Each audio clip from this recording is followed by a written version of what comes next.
Welcome to the Care Right podcast, your go-to resource for all things elder care. Guiding us through this journey is Annalee Kruger, the founder of Care Right Incorporated, and she has been steadfastly supporting families across the United States. Each episode brings you expert insights, innovative strategies, and practical advice, ensuring that you're well equipped to provide the best possible care for your loved ones. Expect to gain valuable knowledge, learn from real-life stories, and get inspired to take action in your own caregiving journey. So buckle up as we dive into an in-depth discussion of elder care planning and together embrace the journey of caring for aging loved ones on the Care Right podcast. Welcome everyone to Annalee Kruger with Care Right Incorporated, the Caregiver Crisis podcast. I am excited today to have another fantastic guest on our show today. This is Lance. Welcome, Lance. How are you today? Wonderful, Annalee. Thank you so much for having me. You bet. So let me do this really great, this introduction for you. And you've got a couple of different areas that you serve families there in the Michigan area, but also across the country as well. So we're going to just hop right into this introduction and get started. So Lance has worked as a senior case manager for Enriched Life Home Care Services for 10 years.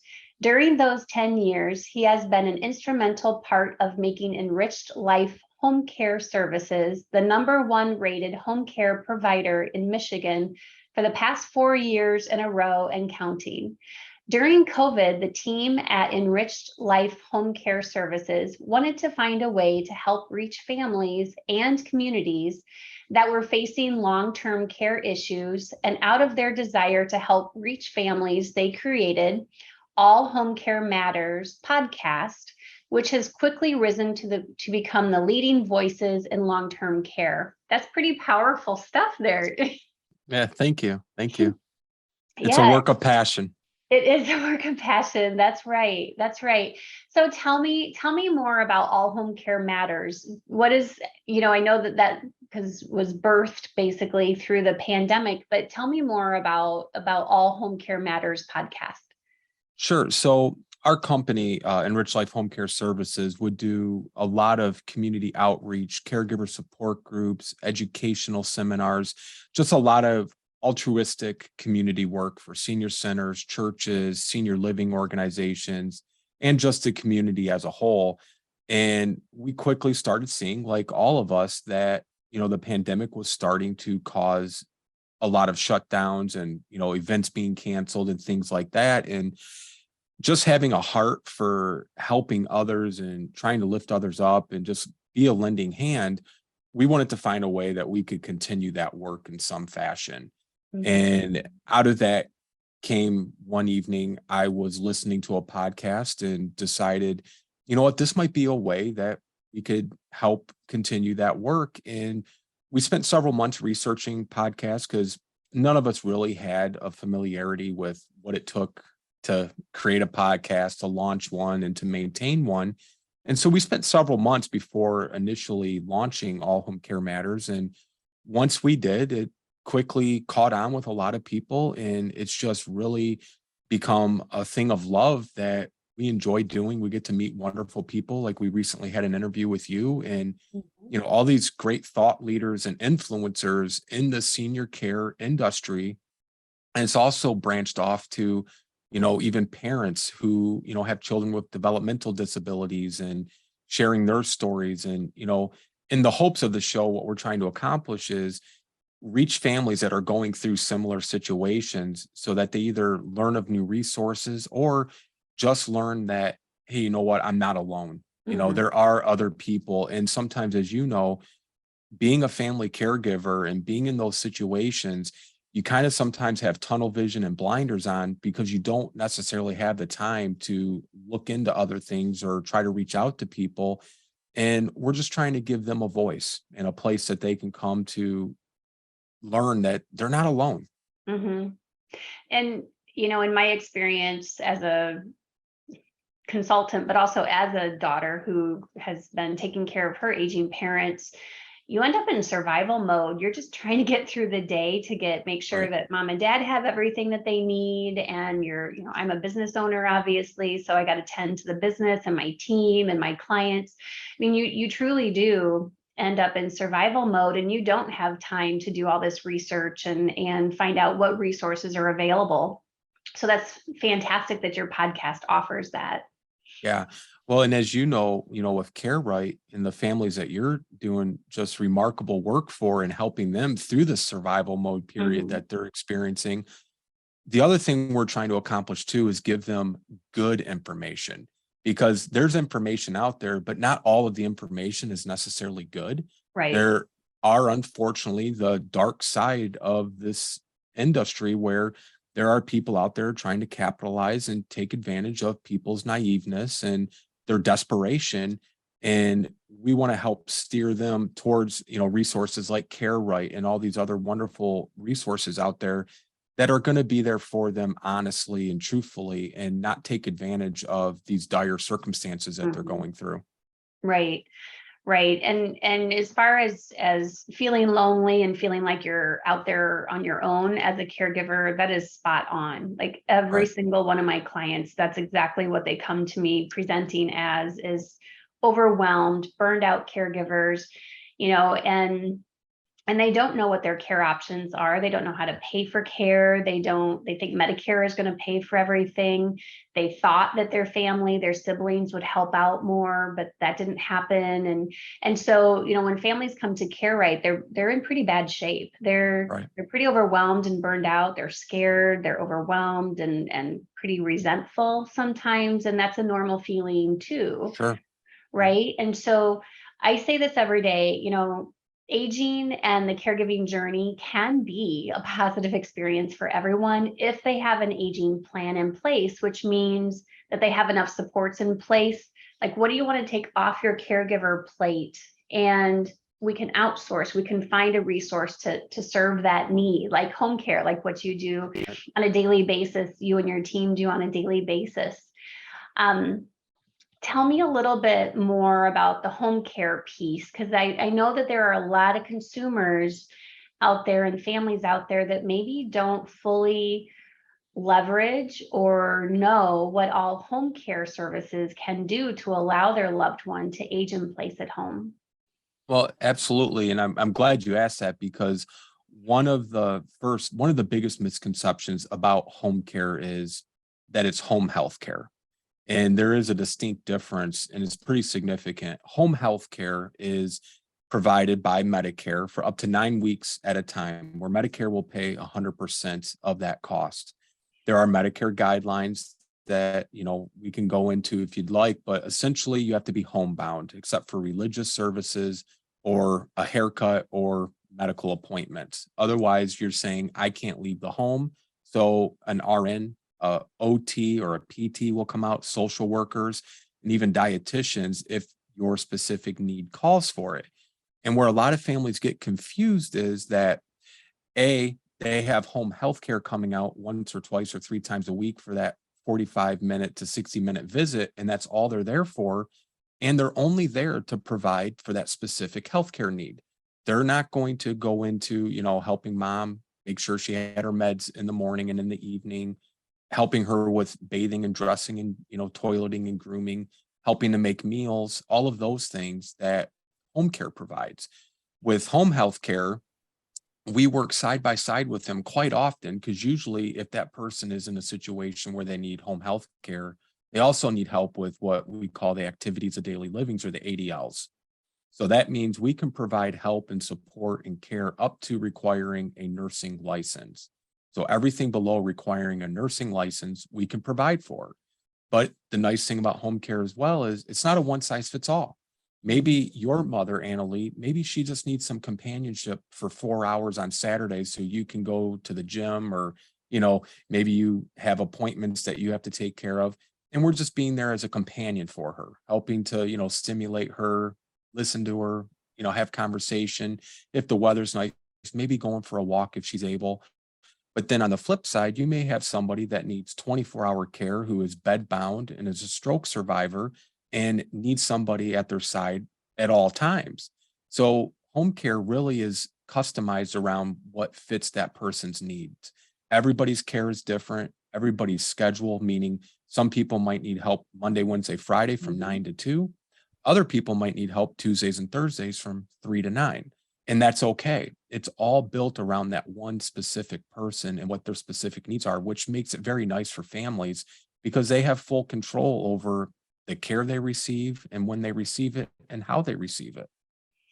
And just to be clear for the listeners, the plan of care that you develop when you're bringing that new family onto your services, into your home care family, it's not set in stone. So Correct. as mom's needs change or dad's needs change or the family's needs change, that plan of care can always be adjusted. You can increase hours. You can, if they're in the hospital, if someone goes to the hospital, for example, the companion can go where their client goes, right? Absolutely. Like Absolutely. spend some time in the hospital so they're not scared and they're not there by themselves if the family can't get there.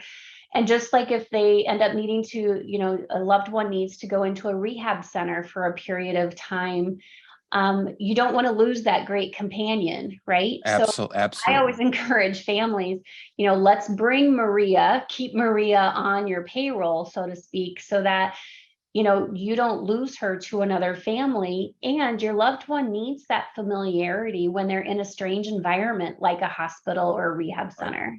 Absolutely. I could not agree with that more. And, one of the really nice things about that, so going to the care plan aspect, when we initially meet with a family, we say the care plan is just kind of like reading the back of the book for the first time. You got to actually read the book to know what all the specifics and the details are. But the back of the book gives you a pretty good idea. But we don't know. And oftentimes the families also don't know because they're not living with mom or dad around the clock. They may not know certain things. So when we go through that initial care plan, that's just the initial assessment. And we go through, we ask them all these questions. It takes about an hour.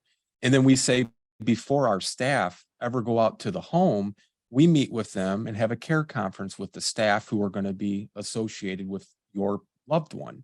And we go through that care plan. We go through their DNR status, their medications, the whole medical history. And then once we get started, like part of my role as a case manager is we drop in at least once a week while our staff is in the home and we check in to see how things are going. But then we also have a lot of phone communication with the staff too, because you got to know how they're progressing or maybe even degressing.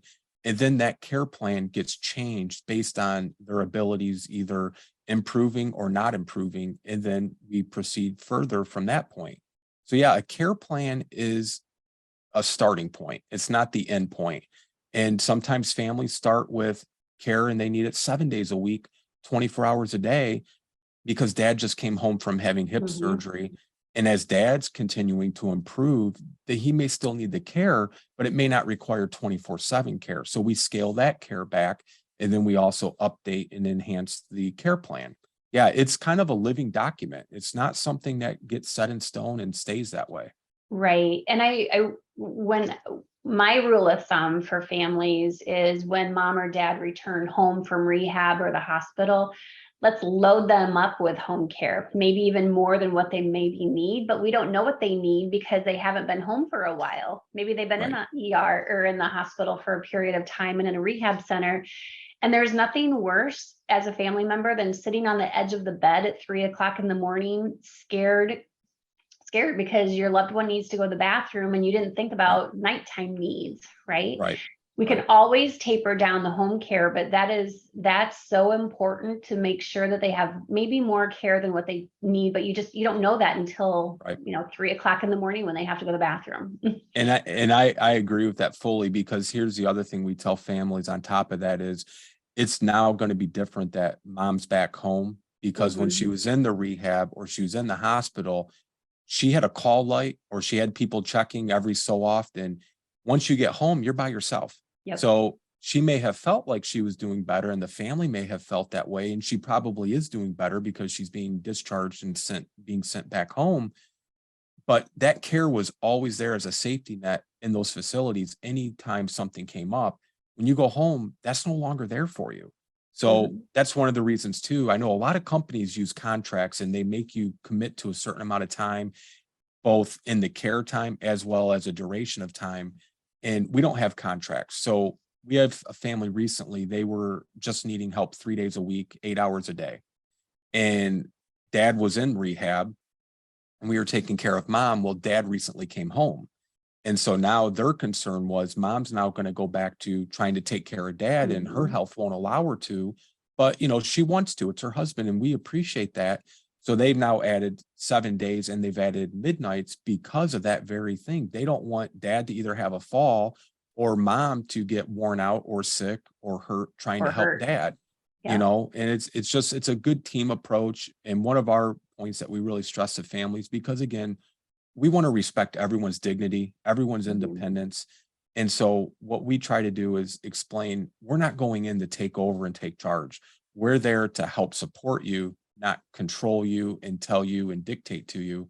But we have to also make sure what you're doing is safe too. So, Mhm. having that extra pair of hands and those extra pair of eyes just helps the family to get a better understanding. That's right. And, going to the example of, maybe mom was in rehab for 8 weeks. And, it's easy to get, and I'm not in love with this word, but it's easy to get institutionalized where you Right. have, someone is there to help you and you don't have to worry about your meals, your medications, getting to the bathroom. Well, anyway, so when they get home, it's hard to kind of get reacclimated. So it's nice to have, companions there to help you get reacclimated and, help you be as independent as possible so that you can ease back into as much independence as you can at home. But with just having some gentle reminders or at least someone there giving you that's a huge peace of mind. Right. And as Absolutely. far as, because I want to go back to your podcast as Sure. well, but I know that this is just helpful information for families in general to Absolutely. understand about home care. How, as far as like, how does home care get paid? A lot of people think that Medicare will just pay every single Right. long-term care expense, and that's just simply not the case. Right. And that's again part of the confusion between the home health care and the home care. And surprisingly or not, we've actually even had nurses call us with dispos or um, discharges saying, well, no, Medicare will pay for this.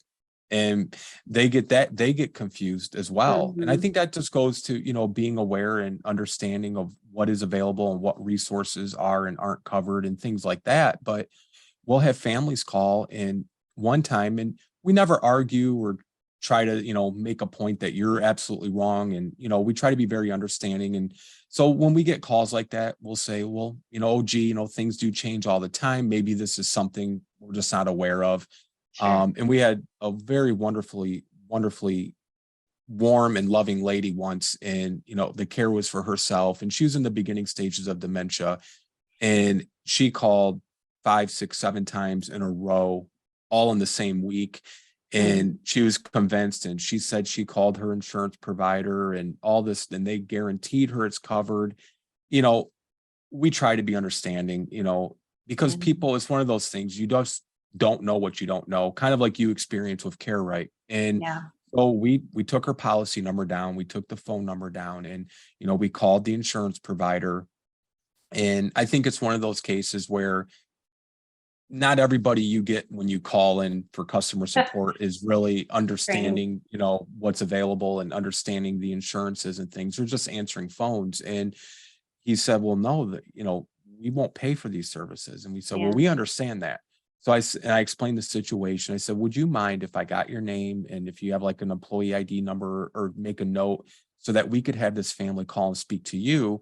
Because this family just called and spoke to someone else who guaranteed them. And I said, it's causing a lot of angst and anxiety and Mhm. frustration because they're thinking we're just not wanting to take their insurance. And he said, absolutely. So the daughter then at that point got involved and, explained it to the mother. But here's a case where this person, she was absolutely certain because she actually got that information from the insurance provider. Right. So unfortunately, Medicare at this time doesn't provide service coverage for these types of services. But if people have long-term care insurance, that's one avenue that they can explore if they have it. Because long-term care insurance, again, kind of like auto insurance, everybody's coverages are different. If you have the coverage for in-home care services, you may have different daily allotments of funds, but usually it will cover a good portion of home care. We have some families, they have 24/7 care and it's paid for 100% by their long-term care insurance. We have others that have a daily allotment of, say, $160, and that's what they're allowed every day for coverage.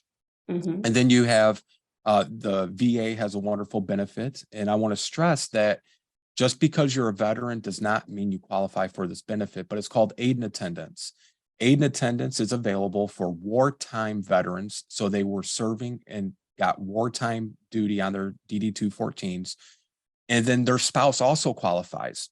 So even if you're the spouse of a war veteran and they're deceased or they don't need the help, you as a spouse will still qualify, which is a wonderful thing. However, that's just the first requirement. After that, then they get into what your financial situation is like. And then they look into your finances to see if then you qualify financially. And then the other way is private pay, of course. And then if you need care as a result of an auto accident, there is personal attendant services that insurances can cover if the care is a result of a car accident. Here in Michigan, that funding got severely cut, and there's a lot of legislation and a lot of battles going on with that because the funding got cut by almost 60%. Wow. So if a person was allotted $30 an hour, let's say, through their insurance because of their auto accident, now they're down to $18 an hour or $12 an hour. And that's been a big issue because these companies have told these families, we can no longer continue to provide the care because we're actually losing significant money by providing care for you, which leaves these poor people in just a horrendous position. Sure. And it's just a very difficult time for people who are getting attendant care through their auto insurance right now in Michigan. And hopefully that's going to be changing for the better very soon, because in Michigan, there's a very notable hockey player who played for the Detroit Red Wings, and that's been on the news almost monthly here. Yeah. And he was injured after the Red Wings won the Stanley Cup, and he's been getting attendant care for maybe close to 25, 30 years. I don't know, but he's actually become kind of the face of this movement to reverse these decisions, because like he said, my life is in jeopardy. I need to have, it's not a matter of wanting it. I need it. And so we're kind of waiting to see how that plays out. But those are really the big ways. It's either private pay, long-term care insurance, the VA through aid and attendance, if you qualify, and then auto insurance for attendant care. Or reverse mortgages for the right fit, for the right fit. And we all, with that, we always advise people, speak to your financial planner or speak to your family attorney, because that's a whole kind of separate ball and wax. But that is another way. If you own your house, you can explore the options that a reverse mortgage would allow you to have. Yep. And it's not the right fit for every scenario, obviously, but it's worth, exploring if the goal is to be able to age in place at home and funding is an issue. It could potentially be worthwhile to explore the home equity, but absolutely. But that's, and when we talk about using a team approach, it's important to use that collaborative approach, with the VA or with the financial planner, with the attorney, using that collaborative approach to say, so this is what's happened. Dad had a major stroke. He doesn't want to go into a nursing home long-term. He just graduated from rehab. We want to bring him home. How can we all work together as a team, a care team, to make sure that we can help support him the best way possible to age in place at home, and then, work as a team. That's my approach as well. We all often have to have a care conference with the professionals, a financial care conference, so that everybody's on the same page. If I could just add to the home care aspect, for families that may be watching or listening to this, we always recommend and advise, when you're interviewing home care companies, ask the right questions. We recommend make sure the person's not a subcontract or a temp employee, because that could create several issues down the road. You may not be protected if something happens the way you think you would be with a company. Make sure that they do drug screenings, background checks, motor vehicle checks.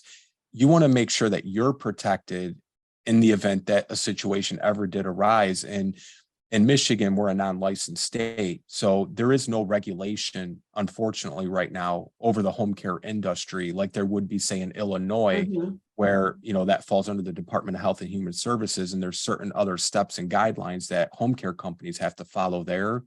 With our company, we follow as many and as much of those guidelines as we're able to with the resources available to us. But we know not all companies are practicing good business ethics and practices.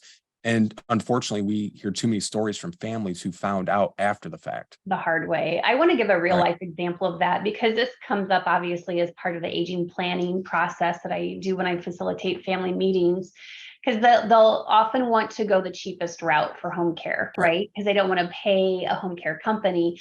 And so we go through the pros and cons of what their decisions, what they're thinking, right? Because they'll be like, well, my good friend is a retired nurse and she's a neighbor. She can just come over and help me for a few hours a week. And she only wants, 15, 20 bucks an hour, and that's cheaper. And so we talk about the pros and cons of what that really looks like from a liability perspective. And I've had families where it was smooth sailing. They didn't have any issues. They didn't have to worry about trying to find 3 or 4 different caregivers to replace her if she wanted to go on vacation. But I've also had the flip side where families were adamant that that's, and it's their decision, however they want that to go. My job is to make sure that they're making informed decisions. And it was a family in the Midwest area, and they just found someone off of one of those, care platforms that you can go on. And I always caution people, be very careful, because especially after the pandemic with people who lost their jobs, there's anything and everything on those types of platforms. And that doesn't mean that these are people with good intentions. And so what happened is this family opted to go the route that they intended to go apparently in the first place, and they hired someone off of one of those platforms. They didn't necessarily do the due diligence that we highly recommended, and we even have interview questions, so that we know. So we train families how to interview home care companies and interview those independent contractors. And so they went with someone that they thought they were comfortable with, and she tripped down a flight of steps carrying a basket of dirty clothes. And up north, our laundry is in the basement, right? So this home care worker, independent contractor that the family could get for cheap, she twisted her ankle when she fell down the steps when she tripped. And they're still sorting out the medical expenses and the litigation, because of course she sued. Right. So absolutely. So there's so much that families need to know, and you have to know the financial consequences and the legal consequences of your decisions. And we said at the top of the podcast, families don't know what they don't know until they know it. And then those lessons really stick, right? Yeah. When you learn the hard way. Absolutely. That's a terrible situation to also find yourself in when you are also dealing with having to still have care for a loved one. And, then there's theft, right? We have stories where a family, this wonderful lady from their church offered to help. And next thing you know, mom's jewelry and everything is gone. And then not only theft, but then you have coverage. If you have 1 or just 2 people working together to care for mom or dad or whoever the situation may be, and they get sick, then, or, you get 6 feet of snow if you're in the Midwest and they can't get there. Now you're stuck, right? There's no backup. There's no contingency. And, there are, obviously pros where sometimes it's more affordable to go a private route, but the cost in the long run could be significantly greater, and families just need to be aware of what those risks are before, like you said, so that they can make an informed decision. That's right. At least when you go through a legit home care company, where they're employees, yes, you pay a little bit more, but you also don't have to be the scheduler. So when Sylvia doesn't show up for her shift, you don't have to go back on to some of those software platforms and try to find a replacement, which is impossible to do quickly. So you put yourself in that position of being a scheduler and, care coordinator and patient advocate, all the stuff that's included when you just go through a legitimate home care company. Yeah. Well, and one last I want to point out too is, things may start off really well with a private caregiver, but Mhm. then let's say there is some sort of altercation or situation. Sometimes people aren't comfortable with confrontation. Right. Now you have to handle it yourself instead of contacting a company and having a case manager or one of their personnel address it. Now you're the one handling it. And then, Mhm. it's just there's a lot of risk. I mean, it can work and it has worked for some families, but I'm always on the side of caution, Yeah. because you can't predict if somebody's going to fall down the stairs or have an accident, or let's say they accidentally injure your loved one. Mhm. There's no recourse, there's no backup, there's no contingency. I've had families go the route of paying, the neighbor person $15 an hour because they're cheaper. And then only to find out that they don't even have a valid driver's license. And then they got in a car accident with their loved one Wow. driving mom's car. Right. Yeah. So, I mean, there's just so much that families don't know. They Right. don't think about all of those liabilities. And so so I thought that might be an important thing for Yeah. listeners to just kind of think about not just the day-to-day stuff, but like the liability behind some of their Right. decisions. So Absolutely. as far as your podcast, what Yeah. would be great for those listeners to like, what are a couple key points that you'd like to pass on about your podcast?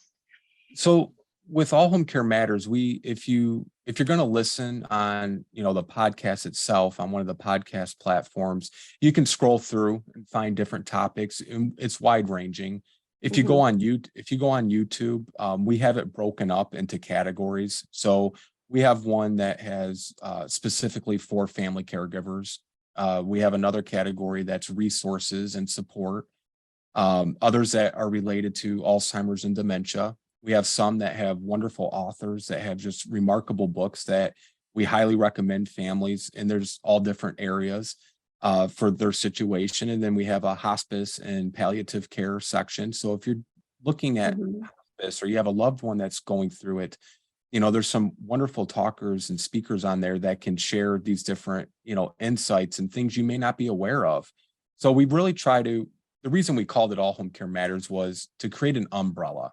There's wonderful podcasts out there that deal strictly in just caregiving or just dementia or Mhm. just hospice. And we're not trying to specialize in one specific area, except we're trying to cover anything that might fall under that long-term care umbrella, Sure. because people's situations change. Today, you might be, caring for a loved one with dementia, but next month it might be a loved one with dementia who's now going into hospice, or maybe you're starting to experience that burnout or, fatigue or compassion fatigue. There's episodes that discuss that. Mhm. We had a wonderful doctor on a month or two ago, and we did a wonderful 3-part series with him. His name is Dr. Edward Smink, and he wrote the book, The Soul of Caregiving. And it's this wonderful tome that isn't like your typical book. It's actually broken up into sections and different things. And he created these worksheets at the end of each chapter Sure. where, okay, now that you read this, now we're going to trigger some conversation, answer these questions. Wonderful 3-part series that I highly recommend for anybody that is a caregiver for a loved one. Yeah, I've been on your website, your podcast, Oh, thank you. site and stuff. So it is helpful to have it broken down into different headings and sections and chunks, if you will, because people are overwhelmed. Right. We know that 58% of adult kids get thrust into the role of family caregiving, and the next thing you know, it's a long-term thing, and they're like, oh my Right. gosh, what did I get myself into? And so it's nice to know that there's other podcasts out there too that have just kind of something for everyone in that caregiving journey. Yeah. And, now that you mentioned that, I will recommend another episode that when you were talking about the children, one of our most popular episodes, and this is an older one, is called When Siblings Don't Agree. Yeah. Because we may have all encountered this where, siblings when it comes to those kind of, I call it crunch time for mom or dad, and maybe the end is coming near. It's going to dredge up a lot of old history and Mhm. situations. Not always, but sadly, we found more times than not, there's going to be a lot of conflict and Yeah. disagreement, even from what mom should or shouldn't have for her care, where mom should or shouldn't live. Should she stay in her home? I want to move mom down to Florida with me. And, and that's not really realistic. And Mhm. so there's all kinds of situations. It's not a one size fits all. And that's what makes caregiving one of the most rewarding experiences, but also one of the most difficult. Yeah. And we talk about, I say this every day, aging and caregiving can be a positive experience if they have an Yeah, aging plan, right? And that's what absolutely. we do at Care Right. And unfortunately, despite my best efforts at trying to reach families proactively and say, hey, let's talk now while things are still going relatively well, because one urinary tract infection, one fall, one pneumonia, one COVID, one everything can change the course of where your family thought you were heading with this whole aging thing. But it's so important that we have these family meetings and have a neutral third party person facilitate those. 92% of my clients come to me in crisis. 85% of those I'm doing family mediation Wow. alongside of facilitating their family meetings, because everybody has their own relationship with each other, their own relationship with their parent. They have their own idea of what quality of life means. They have their own idea of how progressed dad's dementia really is. They have their own idea of how their inheritance should be spent. And so most families do need to have neutral third party meetings, by someone who can help them make those informed decisions. That's one of the whole reasons I built my company in the first place, because families aren't having these Right. conversations on their own because they wouldn't know what to talk about in the first place. And I would just add, I think it's, remarkable what you're doing at Care Right, because it is so greatly needed for families. But I would also say to listeners or viewers, if mom or dad are still able to, meaning they don't have any cognitive, Mhm. disease like a dementia or it's something along those lines, just have a conversation with mom or dad and say, Mhm. mom, dad, do you have your wishes laid out? What do you want to have in the event or when the day may come? That will help to save some of that conflict, not all of it, because then they might disagree with what mom or dad's wishes Right. are, but it's still your mom or dad's wishes and you need to respect them. But having those wishes laid out before, like you said, Annalie, before that crisis occurs and you're in the thick of it, it's going to help alleviate a lot of that stress on you and your family. Mhm. Well, and they think about, because my client's the whole family, right? So Right. when I facilitate the family meetings, it's including mom and dad in those meetings, as long as they are able to participate, right? Like if Sure. they're demented and so forth, it's you can't bring them in on those decision making because they're too far progressed. But you know families want to, moms and dads always want to age in place at home. Their other goal is that they don't want to be a burden on their kids, right? But yet Right. who's calling me and probably who's calling you is the adult kids who are mom Right. and dad's assisted living. And when we talk about the adult kids, when I ask them what are their goals for their parents as their parents age, we all want a variety of the same thing. We want our parents to be happy. We want them to be safe. We want them to have the best quality of life possible and the best quality of care possible. So the only way to merge those two sets of goals is through aging planning and using that collaborative approach to say, let's make sure you have enough supports in place as a family so that you don't end up with compassion fatigue and resentful and angry and having to quit your job or take early retirement because you didn't know that there's home care companies, as an example, that could really allow your loved one and your family to have the best possible aging journey. Right. So, yeah.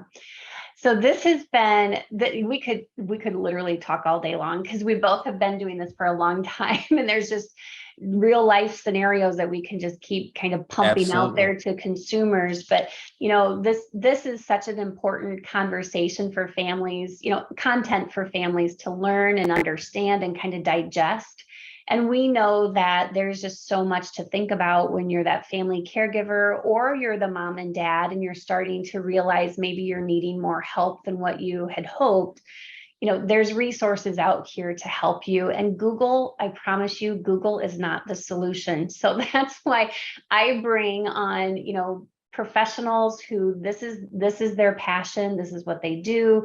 And that's why I'm so glad, Lance, that you were able to jump on Absolutely. the podcast today and Yeah. offer another solution and resources and just information for families. I enjoyed it, and I really appreciate you having us. And I just, again, applaud you for the remarkable work you're doing, because it is so very much needed for families. It really is. So thank you for what you do, Annalie.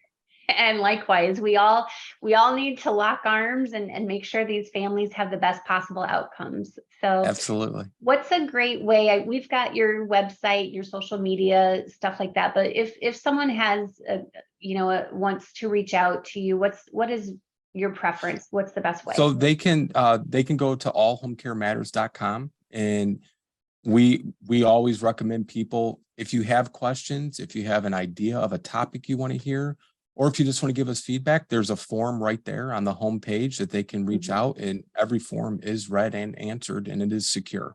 And that podcast is for you, the consumer, the family. So Yeah. All of us professionals who have podcasts or services that we offer, we want to hear from you, the family, like what's important to you? What have we missed as professionals that you're sitting there scratching your head going, "Cal, I can't find any information about this, or this."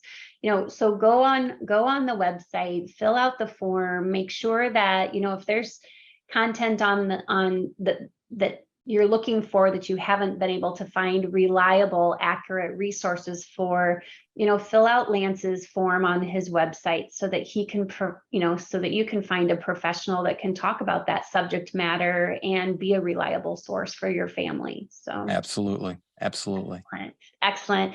Well, thank you so much for your time today. And You're welcome.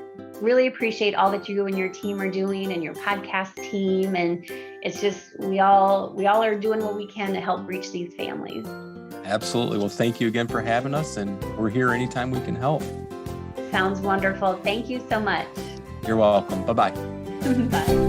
Thank you for tuning in to the Care Right podcast. We hope today's discussion has provided you with valuable insights. If so, don't forget to like, subscribe, and share our podcast with others who might find it helpful. Remember, Care Right is more than just a podcast. It's a community dedicated to supporting family caregivers with comprehensive care planning, crisis management, and resources for every stage of aging. Stay connected with us for future episodes as we continue to explore essential topics in aging planning, elder care, and financial planning. Until next time, take care, plan wisely, and remember, you're not alone in your caregiving journey.